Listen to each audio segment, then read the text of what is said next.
Hello everyone, आज हम देखेंगे मेथड्स ऑफ चार्जिंग। कभी सोचा है प्लास्टिक स्केल को पेपर के पास ले जाते ही पेपर क्यों चिपक जाता है, या फिर बलून को रब करने पर वो वॉल से क्यों चिपक जाता है? इसका रीजन है चार्जिंग ऑफ बॉडीज। किसी भी बॉडीज को चार्ज बनाने के तीन बेसिक मेथड्स होते हैं: फ्रिक्शन, इलेक्ट्रोस्टैटिक इंडक्शन, कंडक्शन। सबसे पहला और सबसे कॉमन मेथड है चार्जिंग बाय फ्रिक्शन। जब हम दो डिफरेंट मटेरियल्स को रब करते हैं तो उनके बीच इलेक्ट्रॉन्स का ट्रांसफर होता है। इम्पॉर्टेंट बात यह है कि इलेक्ट्रॉन्स हमेशा लोअर वर्क फंक्शन वाली बॉडी से हायर वर्क फंक्शन वाली बॉडी के तरफ मूव करते हैं। जैसे यहाँ पे प्लास्टिक रॉड और ड्राई क्लोथ है।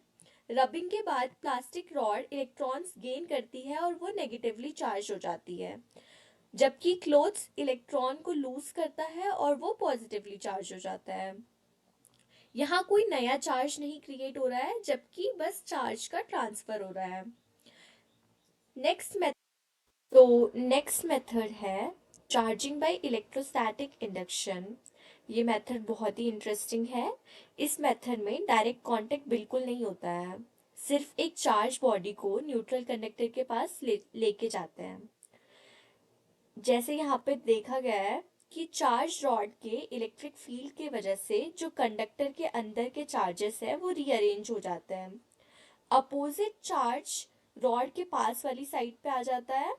लाइक रॉड देखो नेगेटिवली चार्ज है और रॉड के पास यहाँ पे आ गया अपोजिट चार्ज जो कि है पॉजिटिव चार्ज, ठीक है। और सेम चार्ज जो है वो दूसरी साइड पे चला गया है। अब अगर कंडक्टर को हम अर्थ से कनेक्ट कर दे और फिर चार्ज रॉड को हटा दें तो जो हमारे पास कंडक्टर है वो परमानेंटली चार्ज हो जाता है। इंडक्शन का मतलब होता है चार्ज विदाउट टच। तीसरा मेथड है चार्जिंग बाय कंडक्शन।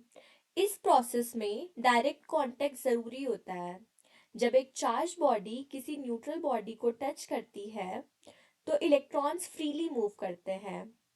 कांटेक्ट के बाद इलेक्ट्रॉन्स रीडिस्ट्रीब्यूट हो जाते हैं और दोनों बॉडीज सेम नेचर का चार्ज ले लेती है। जैसे यहाँ पे दोनों बॉडीज ने नेगेटिव चार्ज ले लिया है। इंडक्शन में टच नहीं होता, कंडक्शन में टच जरूरी होता है। तो ये चार्जिंग के तीन फंडामेंटल मेथड्स थे जो पूरी इलेक्ट्रोस्टैटिक्स का बेस बनाते हैं। अगर ये क्लियर है तो आगे आपको कूलम्स लॉ सब अच्छे से समझ आएगा। Thank you.